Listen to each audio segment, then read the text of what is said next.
Hello. We're going to start off U.S. history with colonial America. How did the first settlers get to North America? Well, 30,000 years ago, there were people living in Asia in tribes, and some of them crossed the land bridge called the Bering Strait and came to the new world called North America. Why did they come to North America? In search of food.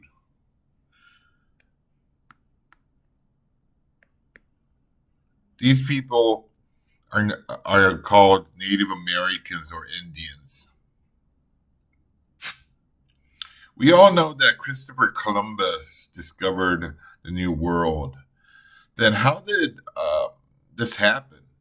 Was there started with the European exploration in the 1400s and 1500s?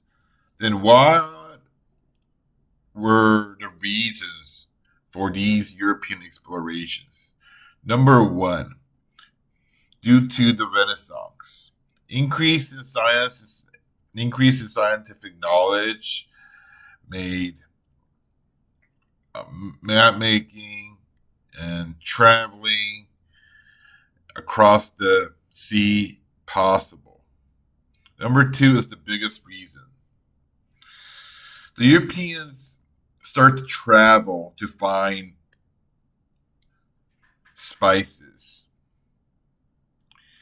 Now, spices had high value back then in the 1400s, and Europeans were getting them through the Northern merchants, but the North African merchants. The North African merchants were charging them way too much, so the Europeans wanted a direct route to get to these spices. So that's why they started to explore to the left, to the west. Second reason would probably be gold. You know, to find gold in the new lands. They wanted to discover gold somewhere. Third reason is to spread Christianity. In world history, whenever a new continent or new place is discovered, they try to, the previous people, they try to spread their religion to have better control over the new people. The fourth reason will be glory, the fame and excitement of discovery. The emergence of the tribes. The Native Americans, the Indians, who were in the New World, had different cultures in different areas, like we could see in the picture.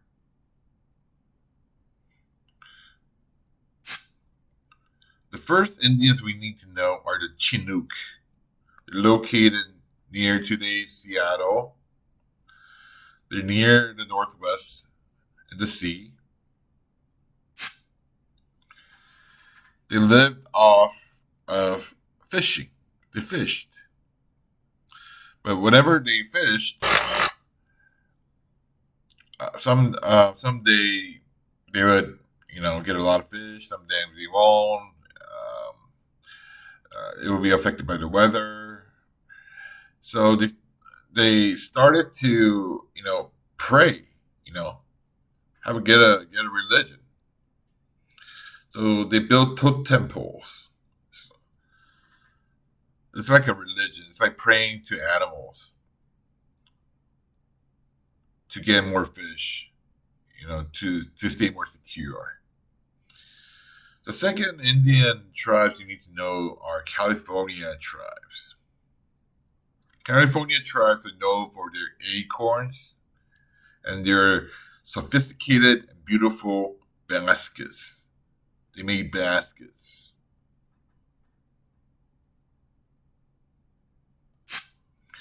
The third Indians you need to know are Cheyenne and Sioux.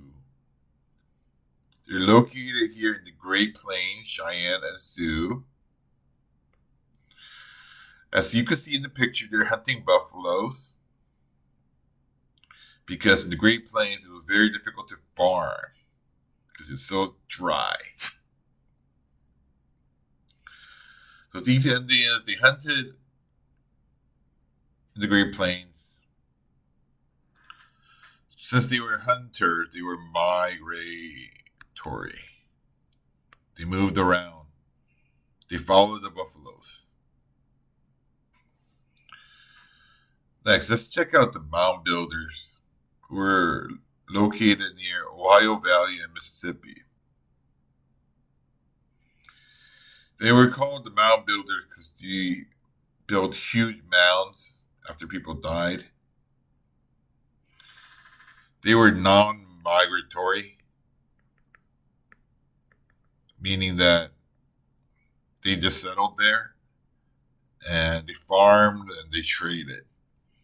Another word for non-migratory is sedentary civilization. They had a pretty good trade network. These were the mound builder sites. These were mounds. Next, we got to check out the Pueblo Indians, who are located in today's Arizona and New Mexico, in this yellow area. We can see that the Indians are farming here. They're farming corn. So the tradition was they farmed. Okay, they farmed corn. Since they were farmers, they were sedentary and non-migratory. They didn't move, they settled and farmed. They were known for first encountering the Spanish. You can see that they are near the New Spain, and they were first met by the Spanish. Pueblo revolt in 1680. After the Spanish took over the southwest area, they did all kind of stuff to the Indians. They really irritated them by taking tributes, forcing them into labor, and converting the Indians' religion to Catholicism. Religious conversion. After all these irritation, Indians, the Pueblos, they had a big revolt in 1680 called the Pueblo Revolt. It was the most successful uprising against the Spanish authority. This is when the horse was introduced. Before, in the New World, in the New Continent, they only had dogs as animals, as four-legged animals. But during the Pueblo Revolt, the Spanish brought a lot of horse, and during the suppression, Indians took a lot of horse from the Spanish, and that's how horse got introduced to the Indians. Introduction of horse.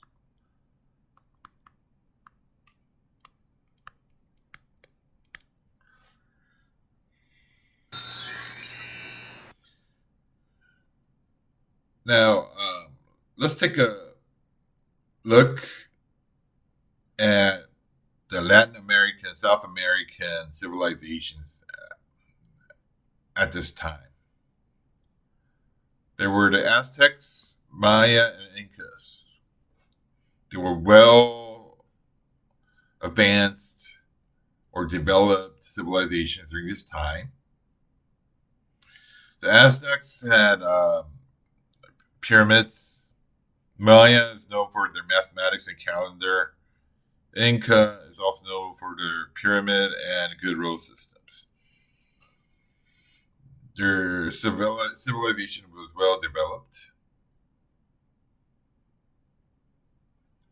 Let's take a look at the Indians in the New York Northeast area. In today's New York area, there were the Iroquois Confederacy. Iroquois Confederacy was a confederate of 5 tribes: Mohawk, Cayuga, Oneida, Onondaga, Onondaga. And you need to know the 5 characteristics of them. First of all, they lived in long houses, like the picture below. In this area, the weather was pretty cold, so they lived together in these houses, used the animals' fur to keep them warm, used the embark to make these houses. Number 2 is permanent settlement, meaning that they didn't migrate, they settled there, they stayed there. Third characteristic is they had a matrilineal system, meaning that women had a lot of power. So the power went down from the grandma to mother to the daughter.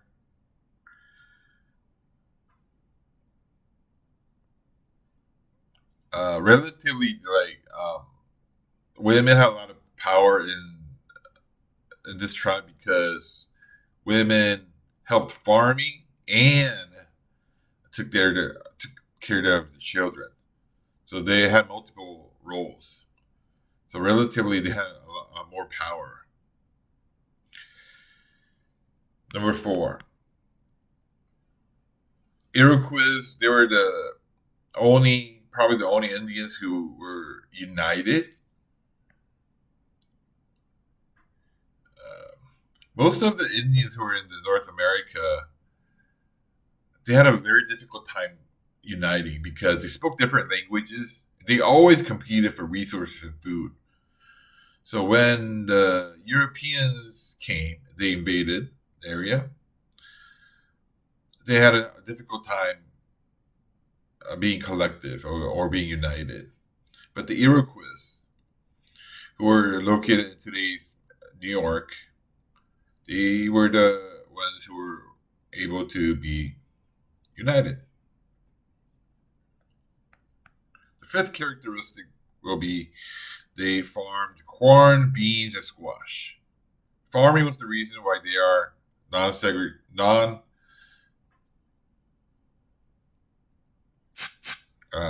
the reason why they are a settlement and non-migratory. Again, they farmed corn, beans, and squash. Now, let's get back to the Spanish. We all know that Christopher Columbus discovered a new world in 1492, and then he went back to Europe, and then came back to the New World in 1493.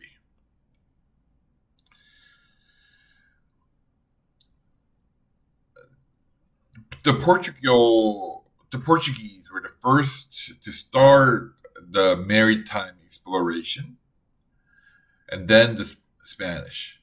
But the Spanish had a lot more sea power. They had a lot more power, so they obviously got more land. So it was just a competition between Spanish and Portugal in the West. Treaty of Tortosa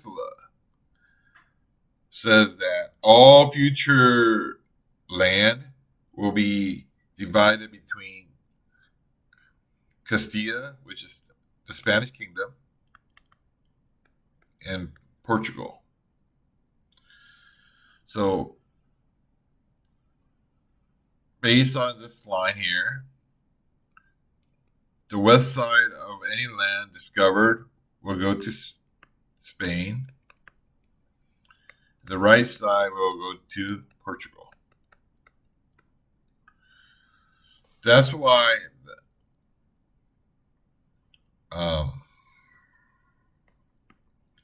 Brazil people, they speak Portuguese, and most of the West South American people speak Spanish.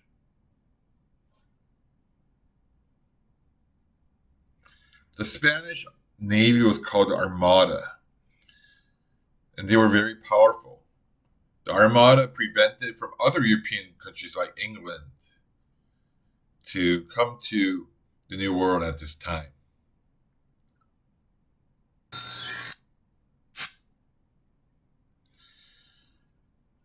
Let's get back to the Spanish in the Americas. Hernando Cortez, he invaded Mexico. And Francisco Pizarro defeated the Inca. You need to remember the two main reasons why the Spanish came to the New World. The first reason was to spread Catholicism. The main reason was to find gold. These were the two main reasons why the Spanish came. And St. Augustine, Florida was the oldest U.S. settlement, U.S. European settlement, meaning that the Spanish conquered the St. Augustine in 1565. This is like the oldest settlement.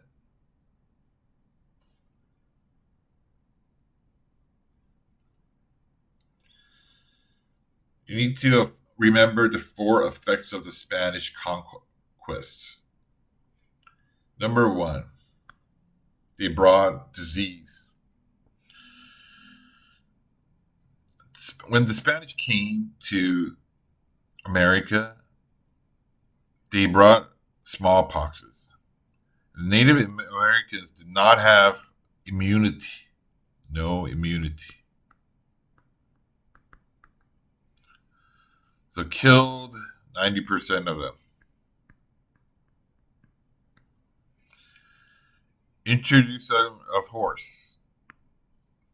During the Pueblo revolt,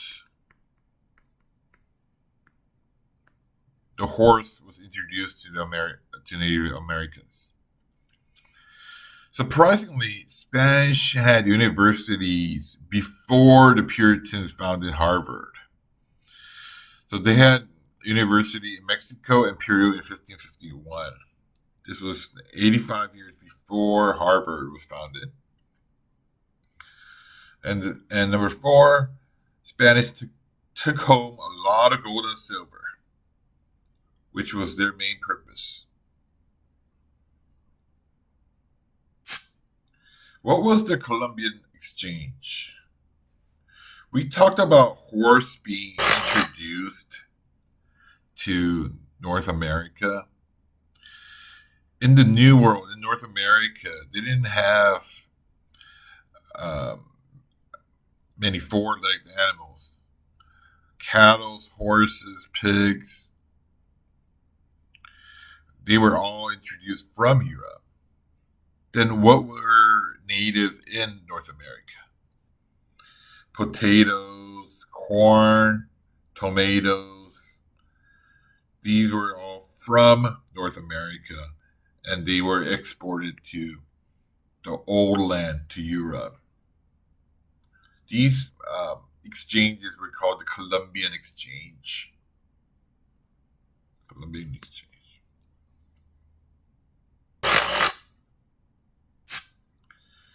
What was the encomienda? When the Spanish came and encountered the Indians, it was very difficult for them to control the Indians. So they built a labor system by teaching the Indians Christianity and the Spanish language. Basically, he told the Indians, "We will help you go to heaven. You know, if you listen to us, we will help you go to heaven." That's how they controlled the Indians. But teach them Christianity and the language. This system was called the encomienda system. And the same system in the rural area is called the hacienda system.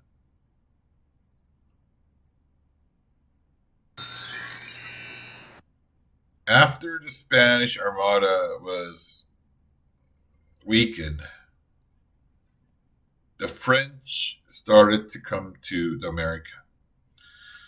They first tried to settle in Florida like the Spanish, but they got defeated. They all got defeated by the Indians. So the next try was towards today's Canada, Quebec, and they settled there. The French settled there. That's why people in Canada today speak language, French and English.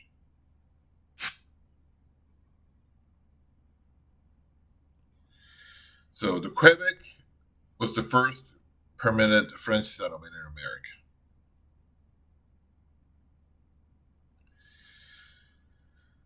What they did was they fur traded with Native Americans. So we have French here, we have Native Americans here. Native Americans gave French fur, a lot of beaver fur, and French gave Indians metal products. So they had a relationship. Among Spain, England, and France, the French had the closest relationship with the Indians. Why? Because the English and the Spanish, they farmed. So they had to take the Indians' land. But the French was different. The French traded with the Indians. So they had to have a good relationship. And they also had a lot of intermarriage, meaning French men married Indian women.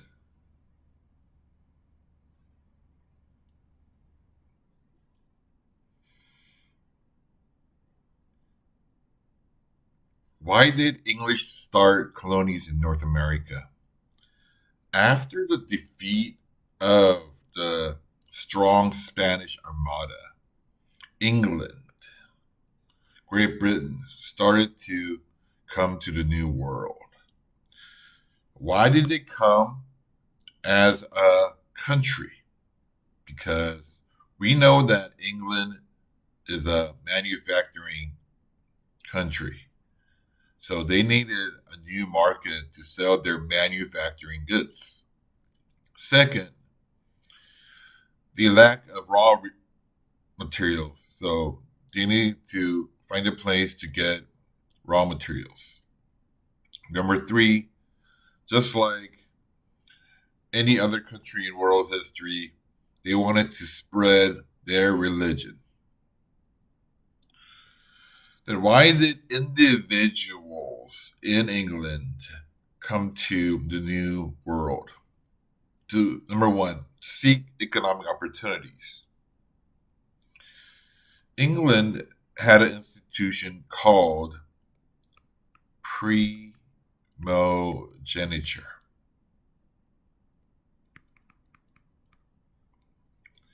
Primogeniture means that the first born male to inherit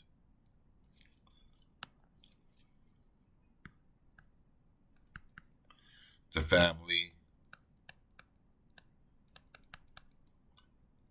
state.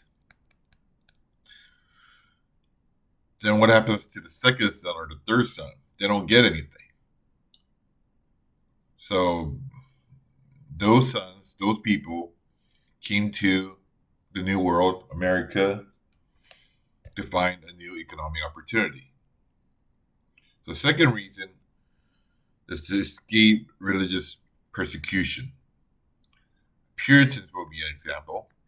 We're going to get more into the religious part during the northern colonies. Puritans, they were persecuted, and they came to America to find religious freedom. Now, let's talk about the Virginia settlement. The English Queen ordered Sir Walter Ratliff to go to the New World and make a settlement. Sir Ratliff, he tried to make a settlement in today's Virginia called Roanoke. But all the people who came here died. Nobody knows the main reason, but we just guess that they all died because of the Indians, attacked by Indians, and the lack of food. It's called the Lost Colony because everyone died and they disappeared.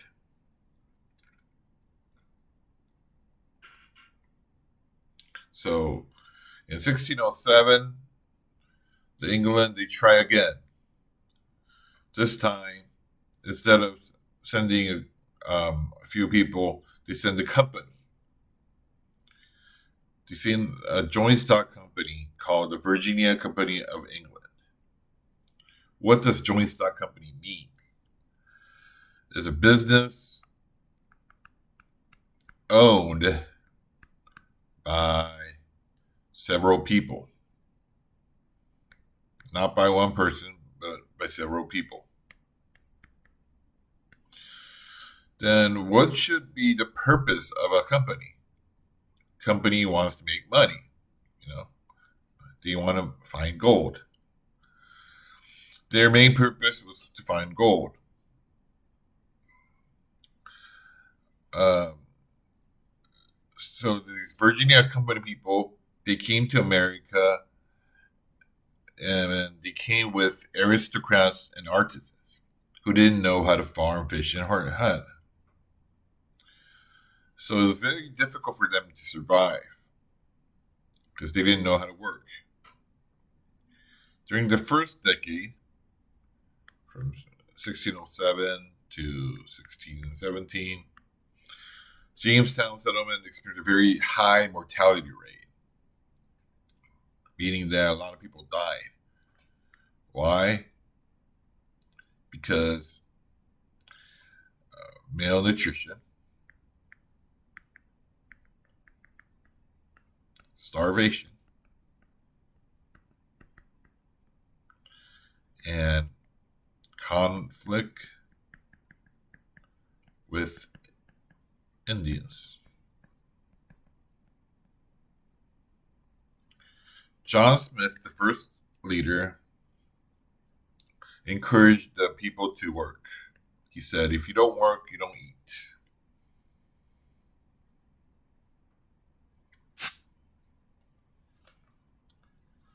How's their relationship with the Indians? The Indians in Virginia were called the Powhatan Confederacy. And from 1607 to 1609, when they first came, when the English people first came there, the Indians were very nice to them. Very, very nice to them. They showed them how to farm, very nice. But as the English people try to take their land due to the land conflict. In 1609, they start a war between the Indians and the English people. You probably know Pocahontas from the Disney cartoon. She was the daughter of the chief of the Powhatan Confederacy, and she married the English leader John Rolfe. Due to this marriage, there was a settlement here. You can see that there's no war between 1614 and 1622 is because of Pocahontas. But after Pocahontas died, the war resumed. John Rolfe was a very important leader in Jamestown. Not only married Pocahontas, but he introduced tobacco to the Jamestown colony. Tobacco was the main cash crop of the Jamestown colony. Cash crop meaning that they're farming for money. Well, subsistence crop means that they farm to get food for their family. Cash crop means that they're farming for money. And tobacco was their cash crop.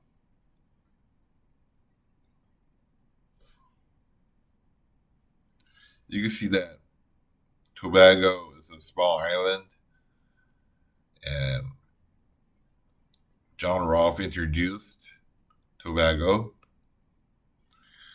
and that's how Jamestown survived. They got tobacco, they farmed tobacco, and they sold tobacco back to Europe, back to England. They made money, and that's how they survived.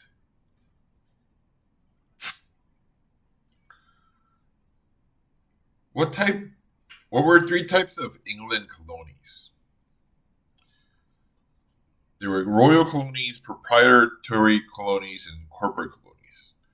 Royal colonies is directly ruled by the king or queen. Proprietary colony means that a king or queen chooses what individual, one proprietary, and he controls the colony. Corporate colony is just like Jamestown, company controlling the colonies.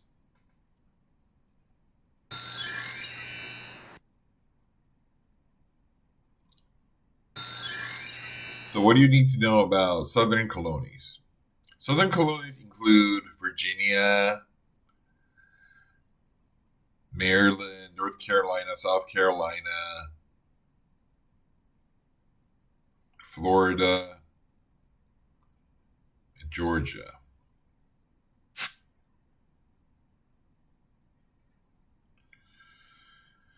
Jamestown, they get to change your name.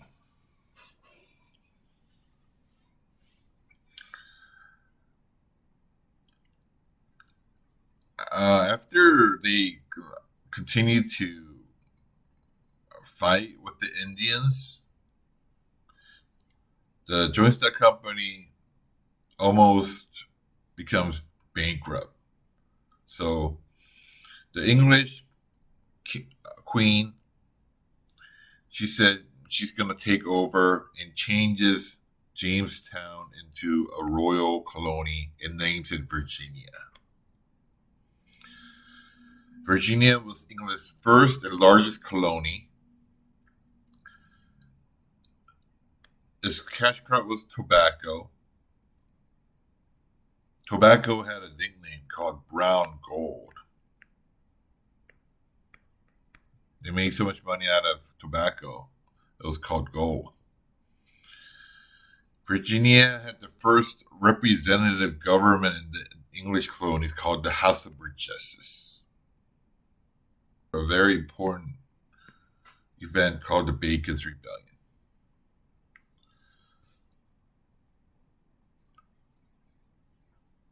we can see that this is the right part of Virginia, and a lot of people who first came to Virginia settled in West Virginia. They had large farms, large plantations. They were called the first families of Virginia. People who came later, they came to Virginia as indentured servitudes. Indentured servitudes are not slaves, but they are contract workers. They're like slaves.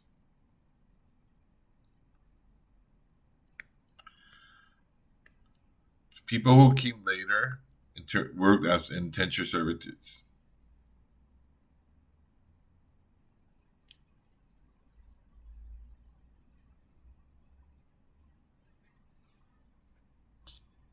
I'm going to do this again.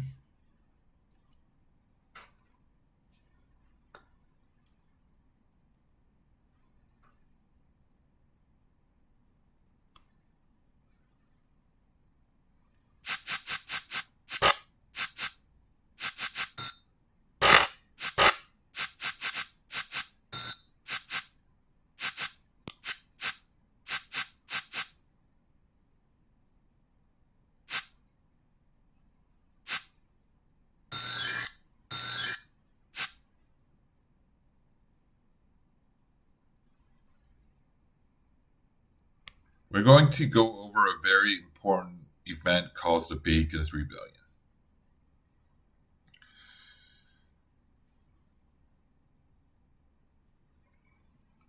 This is a part of Virginia. The first people who came to Virginia were called the first family of Virginia, and they settled on the east part of Virginia. People who came to America later worked as indentured servitudes for the people who came earlier. The people who came early had large plantations. People who came later, they worked as indentured servitudes. They weren't slaves, but they were contract workers, and they worked for 5 to 7 years. After their contract was over, they could get land in the west side. So they got land in the west side. But this west part of Virginia, they got attacked by Indians. Then whose job is it to protect these people? It's the governor. But the governor only favored the eastern people and did not protect the western farmers. So angry former indentured servitudes, angry western farmers, they revolted, led by Bacon, and it's called the Bacon's Rebellion. This rebellion was later suppressed, but what were the impact of this? People realized that indentured servitude is no longer reliable. They just did a revolt. We can no longer rely on these people. Let's get a labor force easier to control. That's when they started to import black slaves. Okay. This incident also highlighted the sharp difference between wealthy East planters and landless poor West farmers. It also highlighted the colonial resistance to royal control.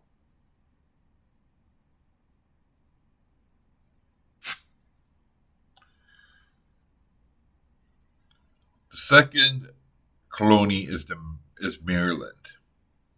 It was a preparatory colony settled by Lord Baltimore, and it was a refuge for Catholics. Protestant Reformation happens in 1517, and Catholics, they have nowhere to go, and some Catholics, they fled to America and came to Maryland. So Maryland became the refugee for Catholics. These people, they dominated the legislation, and they got insecure because the number of Protestants continued to increase. They felt like their position as a Catholic is insecure. So they passed the Act of Toleration. Toleration means freedom. That guarantees toleration to all Christians, including Catholics. Basically, so they're saying that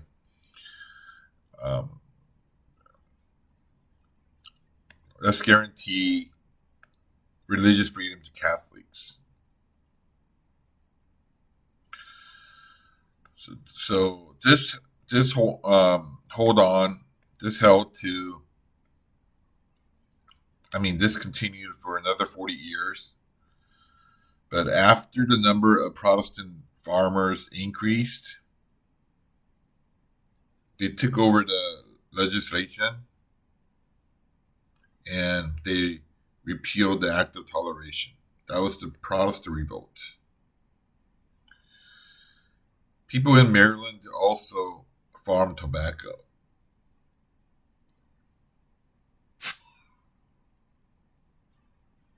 North Carolina,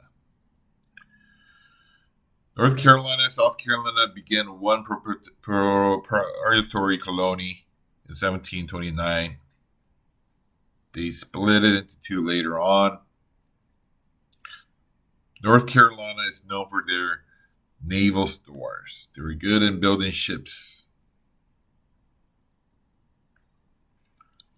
Now, South Carolina produced rice and indigo. This is very important. Rice, only the African Americans knew how to harvest rice. And they came to South Carolina and they taught them how to harvest rice. So in South Carolina, there were a lot of blacks, a lot of slave population in South Carolina. Georgia was the 13th England colony, the last colony that was settled in 1732. It was settled by James Oglethorpe. It was settled for two reasons. Number one, it was a refugee for debtors. There's so many people in jail in England, and there's no more space in jail. So they kicked out, the debtors, and they sent them over to Georgia. Number two, Georgia played as a buffer zone to protect South Carolina. South Carolina was very important because they produced rice. In the south of South Carolina, there were Georgia and there was Florida. There was a Spanish Florida.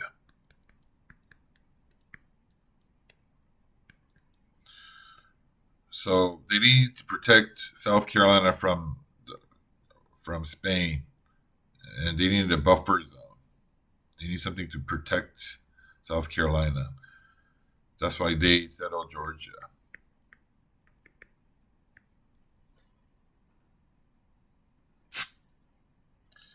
How did the English colonies deal with labor shortages? Indentured servitudes. Like we talked about indentured servitudes during the Bacon's Rebellion. They're not slaves. They're contract workers. Most mostly male, from 14 to 29 years of age, had a contract for 5 to 7 years. After their contract was done, they could get land. When they were working, they earned nearly zero wages. Headright system. This was a system to attract more people from England. So whoever paid their own passage and come to America could get 50 acres of land in Virginia. So Virginia used the system to attract more labor from England.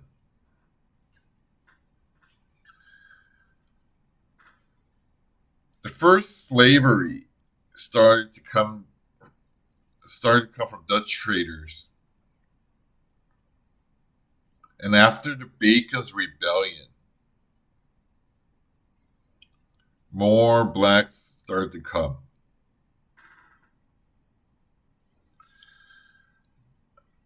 Initially, these black slaves were treated as white indentured servitudes. They were treated like indentured servitudes. But after the Bacon's Rebellion, they created the slavery system. And they start to see slaves as a property.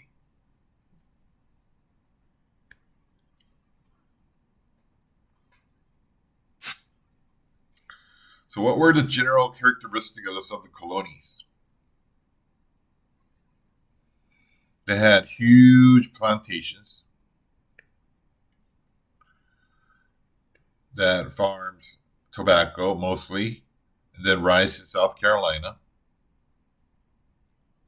Slaves in all colonies. South Carolina had the most slaves. They had an aristocratic atmosphere due to slavery. So they had the owner and the slaves. The owner is above the slaves. This is aristocratic. The society was spread out, meaning that they had a house and a plantation, house and a plantation, house and a plantation. So the distance between houses were very long. Society was spread out, so it was very difficult for them to have churches and schools.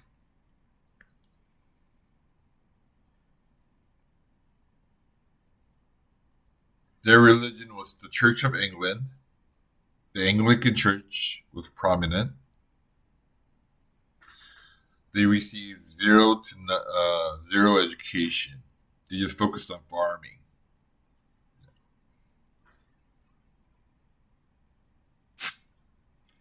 How's the life in the Chesapeake Bay area? Chesapeake Bay area is today's Maryland and Virginia, that area. The climate was perfect for farming tobacco. It was very warm and humid, but it was also good for disease to spread. So there were a lot of disease like malaria and typhoon. So many people who went there died very early, and many people who was born there died very early too. Most immigrants were single men. Why? Because they were indentured servitudes.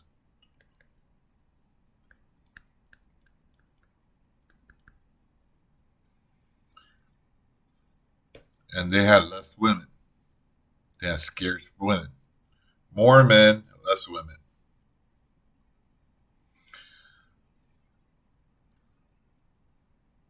After the 1700s, people started to get more immunity and population started to recover.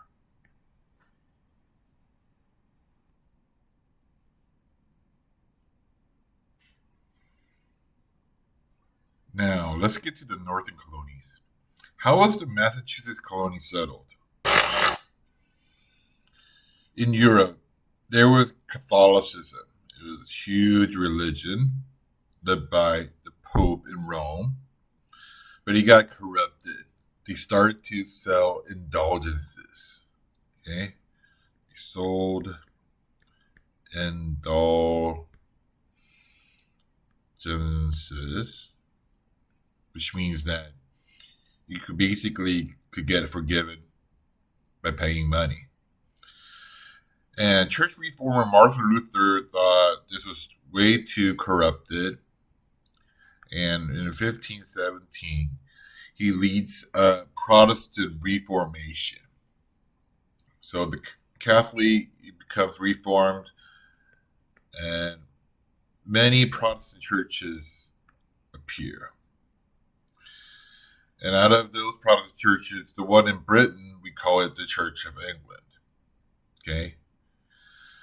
But the Church of England follows Catholicism, and it also becomes corrupted. So the people who wants to reform the Church of England were called the Puritans. But the Puritans were divided. People who wanted to completely separate from the Church of England were called the Separatists. And these Separatists first went to Holland and then to America. People who went to America were called the Pilgrims. And there was the non-separatists who wanted to reform in England. Okay, they wanted to stay in England and try to reform the church. They were called Congregationalists. They come to America later, to Massachusetts Bay. Now, let's first talk about the Pilgrims. How did the Pilgrims come to America?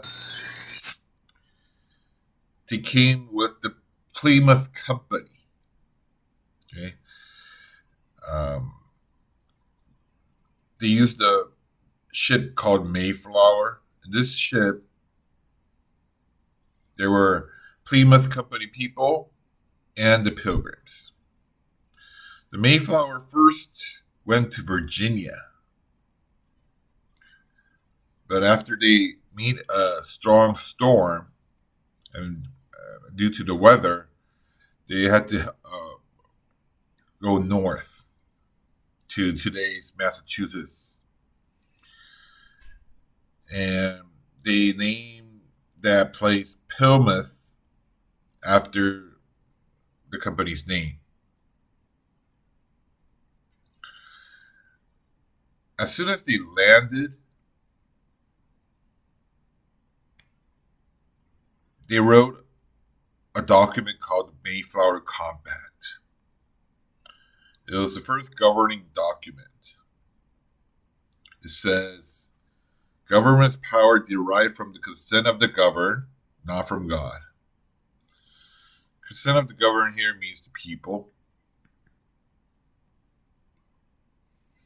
and not from God. God here means the English king. So basically, they're saying that they're going to separate themselves from the English king and have more independence. This was the example of self government of the American colonies. Now, let's get back to the non separatists. The Congregationalists, they wanted to stay in England and reform. But after the English Civil War, the persecution continued. It got worse. So the non-separatists, they decided to come to America. And they settled in Massachusetts Bay. It was led by John Winthrop. And this was called the Great Puritan Migration. The Great Puritan Migration. He drove 15,000 settlers to Massachusetts Bay. And later on, these two colonies, they merge,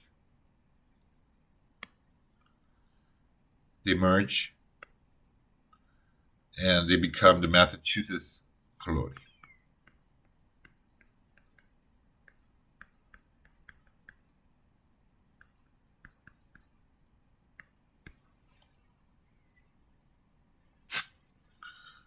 What was the City Upon a Hill sermon by John Winthrop? When John Winthrop led the Puritans to come to America, he did a very important sermon on the ship. He said, "Our mission is to build an ideal Christian society. And we are a city upon a hill." What does that mean? So Puritans are saying that they're the ones who are following the God's message, and they're the one who are who are not corrupted. And after all that, Europeans are having an eye on them. They're checking if the Puritans are really, following God's words. So a city upon a hill means that everyone is watching us. So we must follow God's words, follow the Bible, and be morally strict.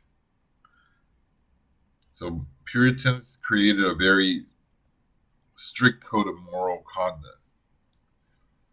They banned the theater, no dancing, no men and women socializing.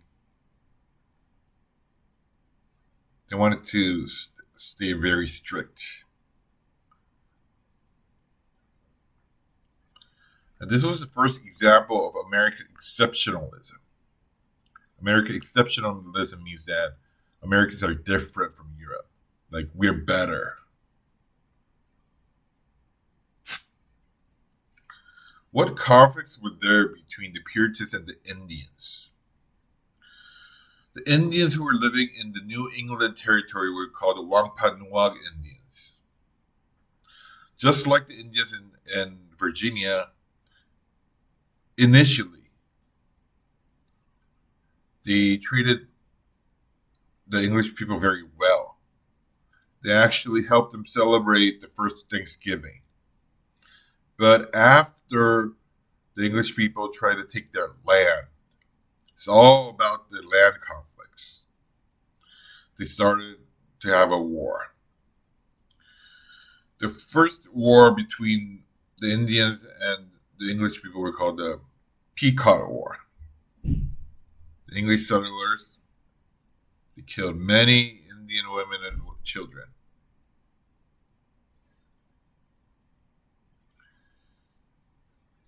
Later on, the Indians they tried to take revenge in the King Philip's War. King Philip was the nickname of the Indians' leader. They destroyed many Puritan villages, and it was the bloodiest war in American history. But eventually, the colonists, the English people, were victorious and converted many Indians to slaves. After the defeat of the King Philip, it was the end of the significant English influence in New England. There was something called the New England Confederation in 1643. This was after the Pequot War and before the King Philip's War. It was a confederation between Massachusetts Bay. This was before the merge with Plymouth, New Haven, and scattered valley settlements. They formed a confederacy to defend better against Indians.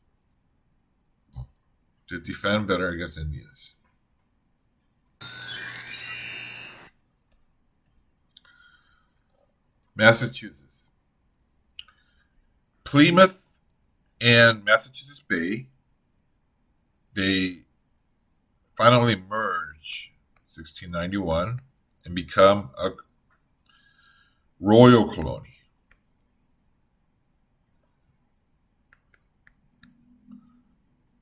Royal colony.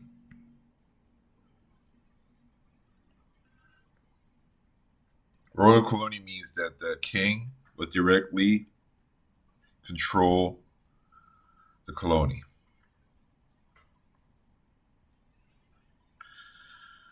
Voting. Only church members could vote. And in order to be a church member, you had to be baptized. And you had to convert to you're a Christian. Massachusetts were pretty democratic. They had town meetings. People voted to make important decisions in their towns. So they were pretty democratic.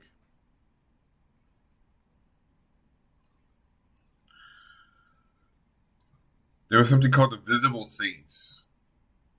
It means that people who behave here that God have saved them.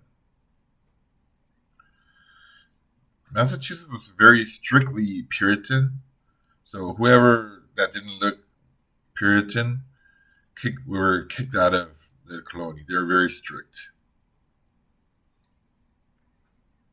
Puritan government was intolerant of different religious belief. That means that there was no religious freedom. It was all Puritan. The decline of Puritanism. There were two conditions to become a church member.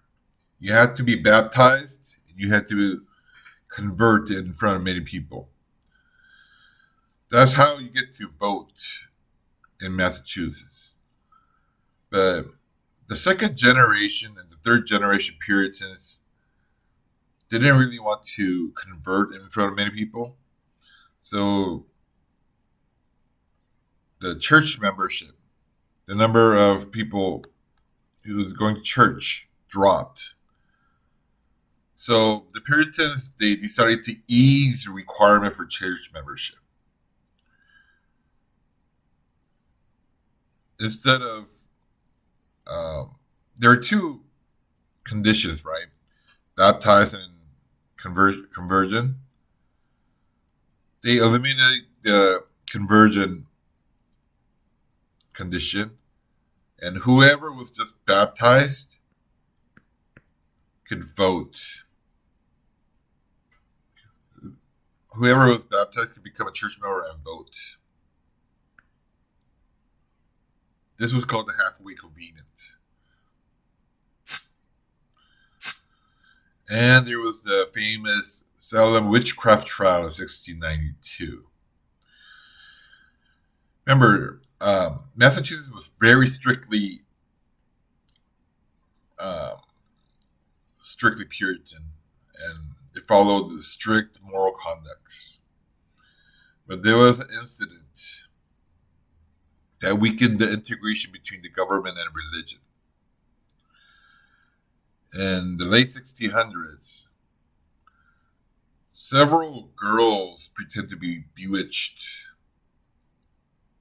and these girls were accused, and 20 or more of them were found guilty and put down to death. So the clergies, they basically killed these girls without evidence, and the people in Europe made a big deal out of them. They were like, how could you, kill people without evidence? And this incident weakened the privilege of the clergy and the integration between the government and religion. A lot of young girls accused older women, and a lot of farmers accused merchants. So this incident showed a lot of social conflicts. Let's talk about Rhode Island. Massachusetts were very strict. They only accepted Puritan. But there were a few people who didn't follow this. The first person's name was Roger Williams, a school teacher in Salem Bay. He started to teach that church and state should be separate, meaning that like politics and religion should be separate. Clergy would not like this, and they kicked him out of Massachusetts, and he eventually founded Rhode Island. Roger Williams said, instead of the clergy, instead of the church leadership, it is the individual's conscience that's important when it comes to believing God. Anne Hutchinson was the second person who got kicked out. She was a woman, and she challenged the Puritan doctrine. She said, why do we need to obey all these laws in churches? We don't need church people to tell us what to do. It's the individual's relationship with God that's important. She also challenged the authority of the clergy. She was like, why can't only the clergy teach the Bible? Why can't I do it? She also challenged gender roles. She said men and women should be equal. This was like 100 years ahead of other people. Anne Hutchinson got banished from Massachusetts, and she founded Portsmouth in New Hampshire.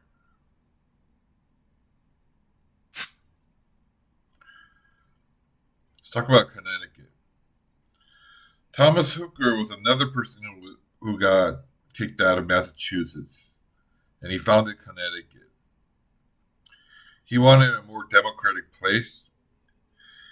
He extended voting rights to non-church members. He wanted to limit the governor's power, and he wanted to expand the idea of the representative government.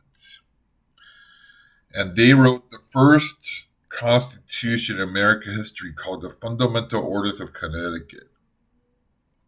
They had the Blue Laws, which prohibited gambling, drugs, kissing, and adultery. They were pretty strict too. New Hampshire was created. It was a royal colony created by King Charles II in order to create more royal control over the colonies. It was originally part of Massachusetts, but it split it away. What were the general characteristics of these northern colonies? Their soil was not very good for farming, so they focused on fishing and shipbuilding. They also did a lot of lumbering and fur trade. They all lived together. Okay? They all lived together.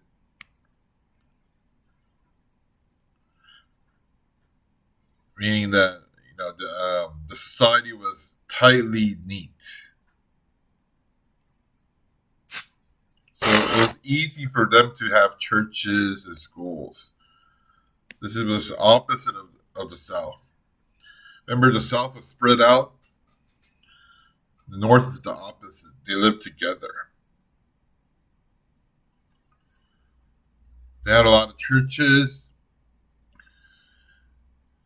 And since they had a lot of churches, they had to teach the Bible to the children. And they put a lot of emphasis on education. Also, there was something called the Puritan work ethic. They emphasized hard work, honesty.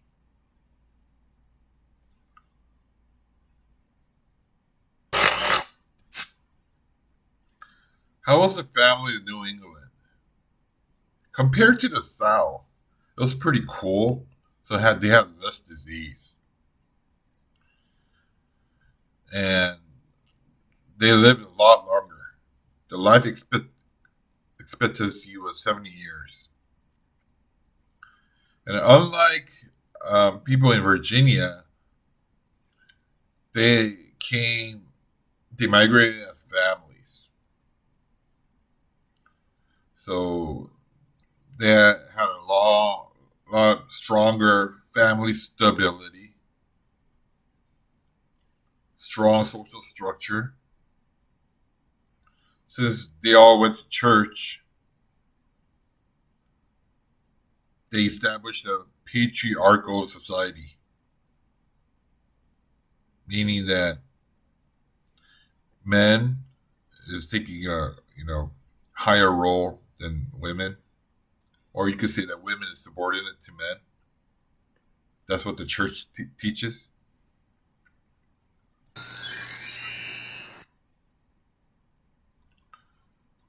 What do you need to know about the middle colonies? There was New York. New York was originally owned by the Dutch. Okay. Henry Hudson discovered New York in 1609.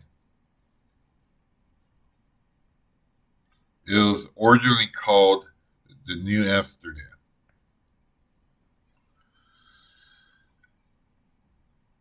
The reason the Dutch was able to take control of this place was because there was the English Civil War.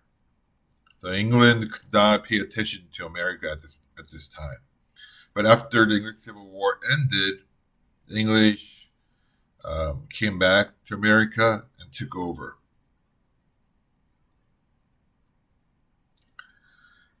The English took over and renamed it as New York. It was a royal colony granted to James II by his brother King Charles II in 1664. The Hudson River was important. Many people used the Hudson River for commercial purposes. They used it to trade, mostly fur trading. New Jersey.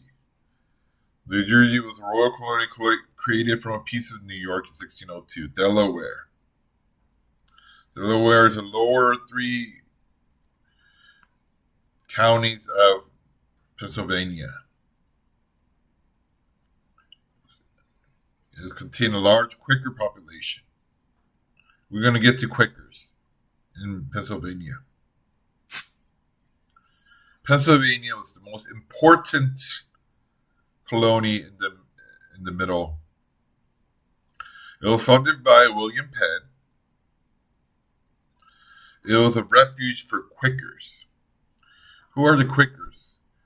Quakers were a denomination, one of the denomination of Christianity. They were a little different from the other Christians. They believed in the inner light, or the power of God resided in the soul of the individual. They said God or Jesus Christ is inside of the soul of the individual. So they say they didn't need like clergies. If you go to a Quaker's sermon, they all like pray on their own. They had no clergy. So the Quakers, they had religious freedom, no established churches or no clergy.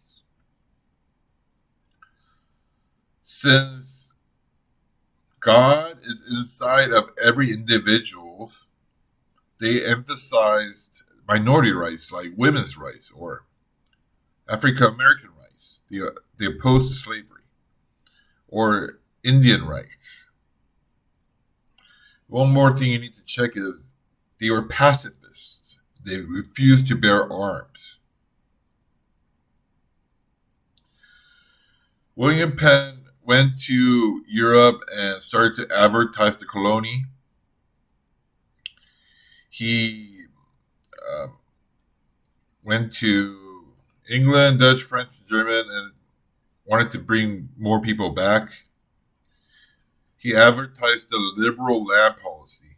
So whoever works hard and make money could get land in America and get land in Pennsylvania. So this land policy attracted a heavy inflow of immigrants.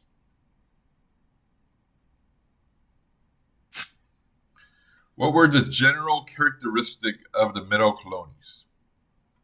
They had excellent land for farming. They farmed grain, fruit, and vegetables. They had 3 main rivers for fur trading.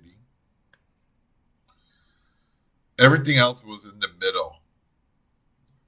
Less aristocratic than New England and southern colonies. Fewer industries than New England, but more than South. Population was most ethnically mixed because they had a lot of immigrants.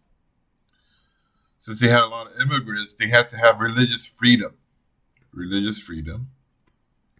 Because they're having people from all different kind of countries. I said everything else was in the middle. Community was more close-knit to the south, but not as much as the north. Education was also middle.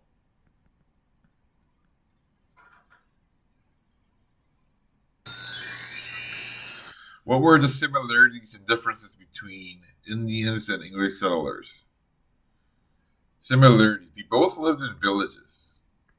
They both shared a strong sense of spirituality, meaning that English people, they had churches, and Indians, they had their own animal religion like temples. Both divided labor by gender. Usually, men works outside of the home. Women worked inside of the home. They both depended on agriculture. Then what were the differences? For Indians, everything was shared. They had no private property. Everything was shared. Indians did not have guns, while English people, they had guns.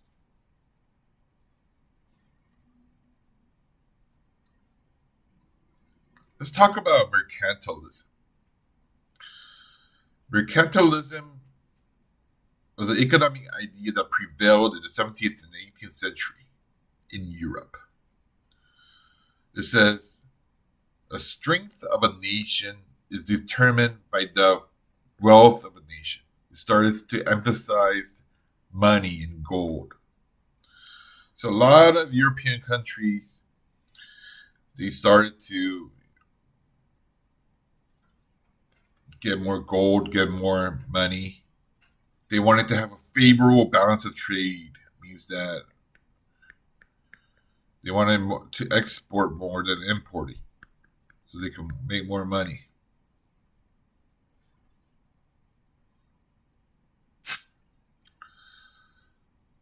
So after the mercantilism prevailed,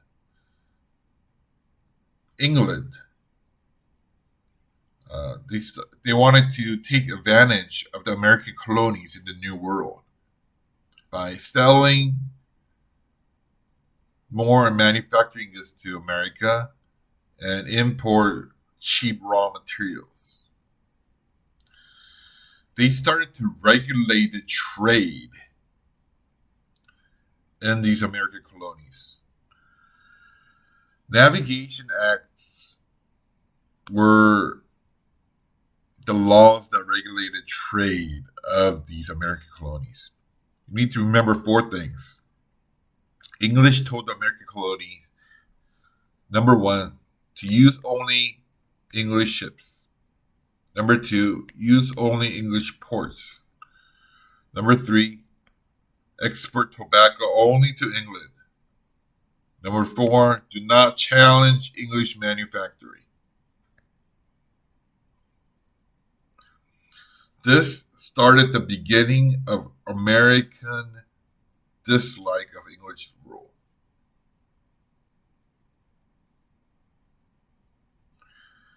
What was the dominion of New England? In 1646, King James II, he tried to combine New York, New Jersey, and New England, these three colonies, into a single unit called the Dominion in New England. To increase royal colony power over the colonies. He wanted more control. What was the main purpose of this? He wanted to enforce the Navigation Acts. And number two, he wanted to defend better against Indians and French people. But after King James II got removed during the Glorious Revolution in 1688, this dominion of New England came to an end.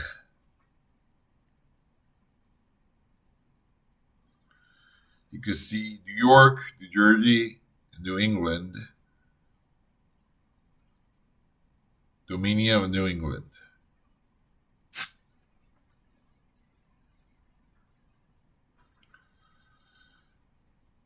In the late 17th century, there was an increased demand for slaves. Why? Basically, three reasons.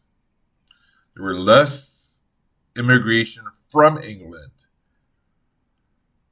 The English economy got better, so there were less reasons for English people to come to America.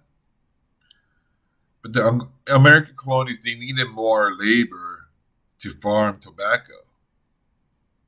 Number two, they needed a more dependable workforce. After the Bacon's Rebellion, they figured that they no longer could trust white indentured servitudes. They could always revolt again. They needed cheaper labor. After tobacco's prices fell, they needed a cheaper labor. So they needed more black slaves instead of white indentured servitudes. Slave laws. Surprisingly, all 13 colonies legalized slaves. So you might want to ask, what about the northern colonies? They have churches that they don't farm that much. Churches condoned slavery, meaning that they allowed it. So in all 13 colonies, they had slaves legally. What was the triangular trade? Let's see how slaves got to America. So African American slaves, they're in Africa. They didn't directly come to Virginia. They first went to the Caribbean. The Caribbean, from the Caribbean, they went to Virginia like that. Americans, they have they have a lot of raw materials, so they would export raw materials to England, and England will sell manufactured goods to Africa. Africa will send over slaves. If you see if Caribbean and America as one, this became the triangular trade.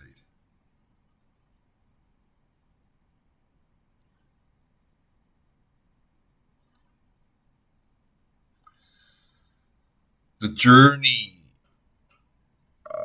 that the African American slaves had to come to America was very, very difficult. They came through the Middle Passage from Africa to Caribbean. This route was called the Middle Passage. The environment was horrible. Many slaves died during the journey. There were a lot of disease, starvation. The environment was horrible. It was like hell.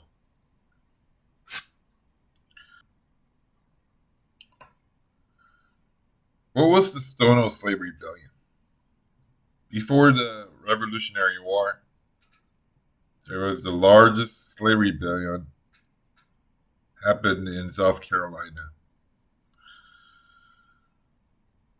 The Spanish people in Florida, they told the slaves that if they killed their masters and come to Florida, they would offer them freedom.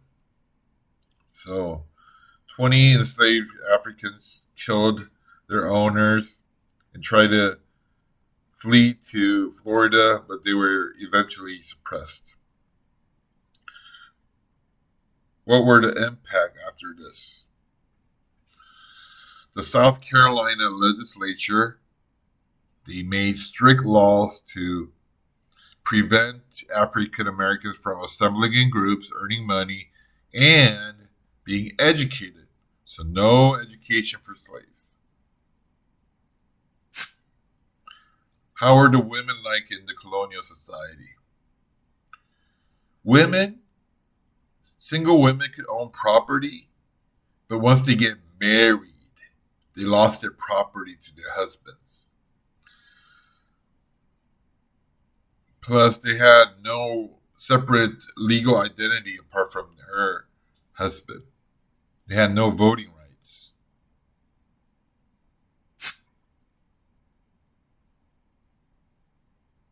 What were the dominant denominations in the colonial society?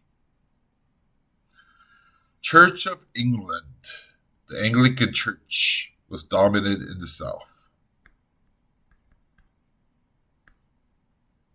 except New York. New York was a middle colony, but they also had Anglican Church. So these Anglican ministers later supported their king during the Revolutionary War.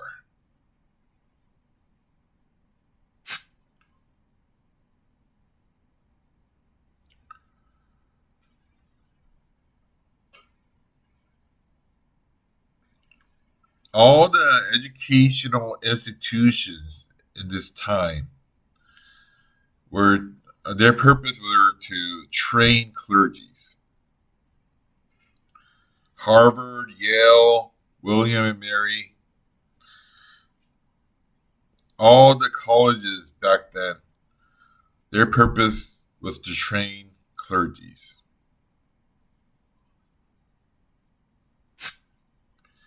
Congregational churches are Puritan churches.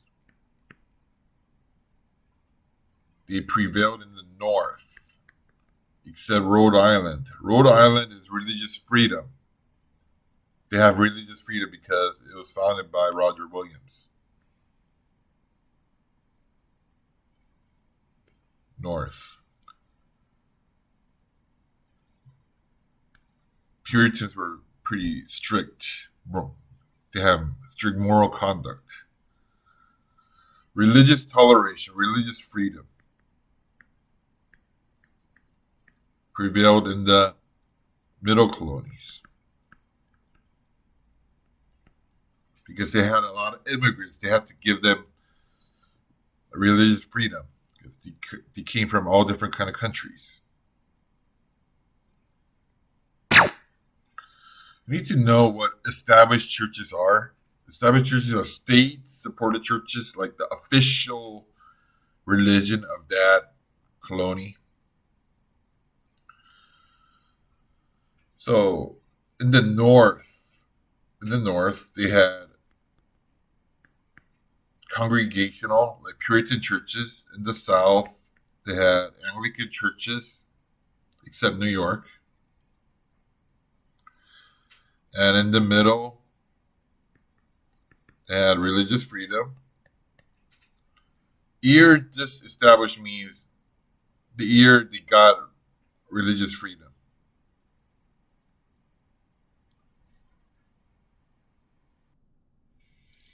The Great Awakening was a religious revival movement in the 1730s.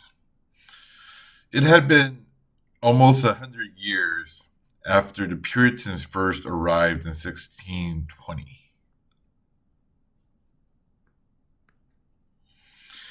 And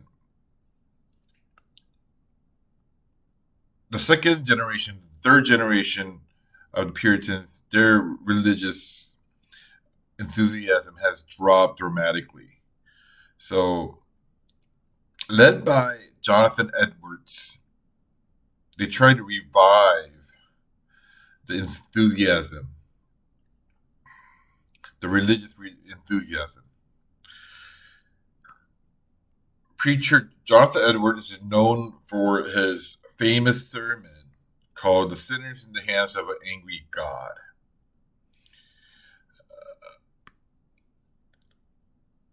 The point of the sermon was, if you don't believe in God, you will go to hell. So they used fear to encourage people to go to church. This movement was based on Calvinism.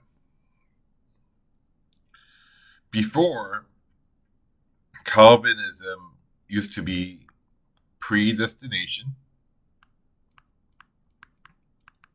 meaning God has already chosen the ones who's going to be saved.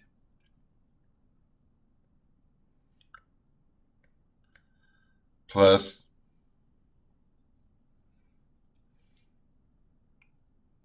doctrine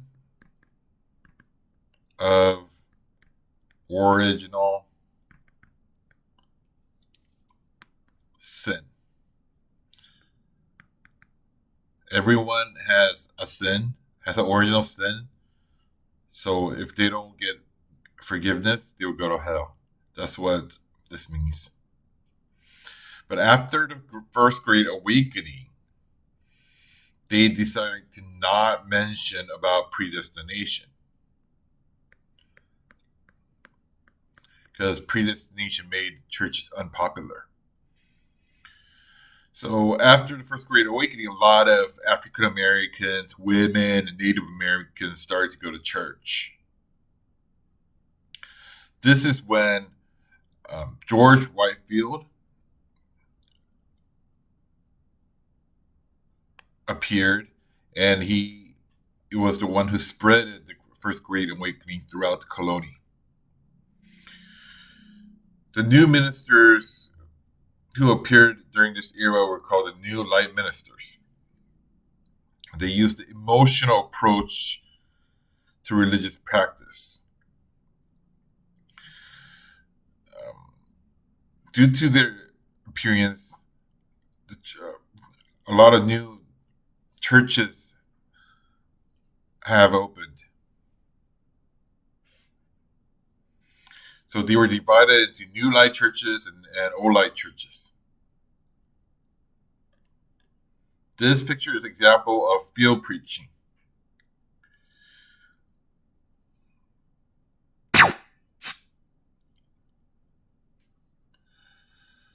So Presbyterian churches were divided to old side Presbyterian churches and new side Presbyterian churches. Congregational churches were divided into new light and old light churches. So the new preachers who appeared during the Great Awakening were called New Light and the New Side clergy. The New Light movement led to the founding of new colleges like Princeton, Rutgers, Dartmouth, Brown, and Columbus. And of course, led to an increase in number of women, African Americans, and Native Americans in churches. How was education like in the colonial period? The southern colonies, they only farmed. They didn't need education, so basically no education. New England, the north, they had to teach the children how to read the Bible. So there were a lot of education, especially in Massachusetts. Think of Harvard. In Massachusetts, they had the Massachusetts General Schools Act, which required towns with 50 or more families to establish public schools. They had to have a teacher by law if the town had over 50 families. Harvard was founded in 1636.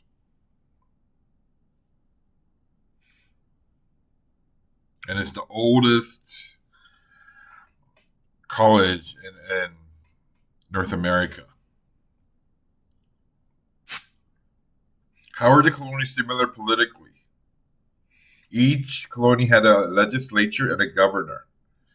Governor was usually appointed by the England king, and the legislature was usually operated by the American colonies. So basically, they governed together, except Connecticut and Rhode Island, because they were founded by American people. Rhode Island was founded by Roger Williams, and Connecticut was founded by Thomas Hooker. So they had self-government in these two places. Self-governing colonies, Connecticut and Rhode Island.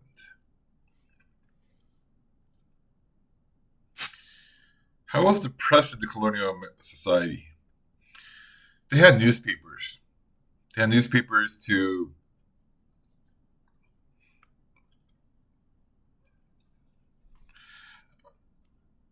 send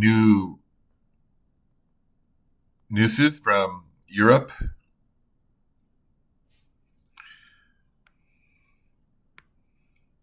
They had many newspapers.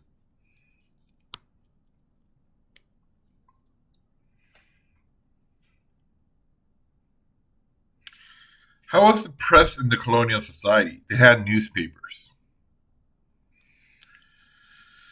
And John Peter Zenger, he was the first to criticize the governor.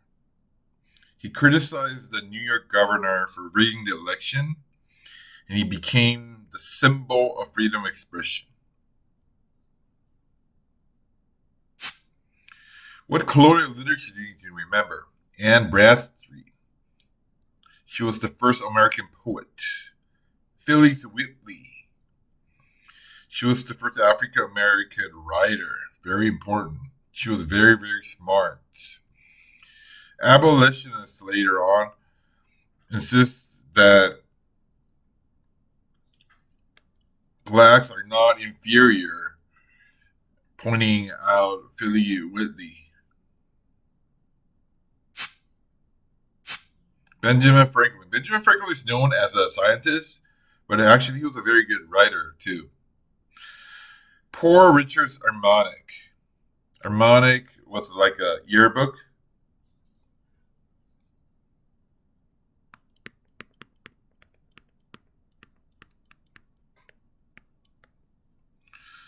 And this was the most sold book after the Bible in the 18th century.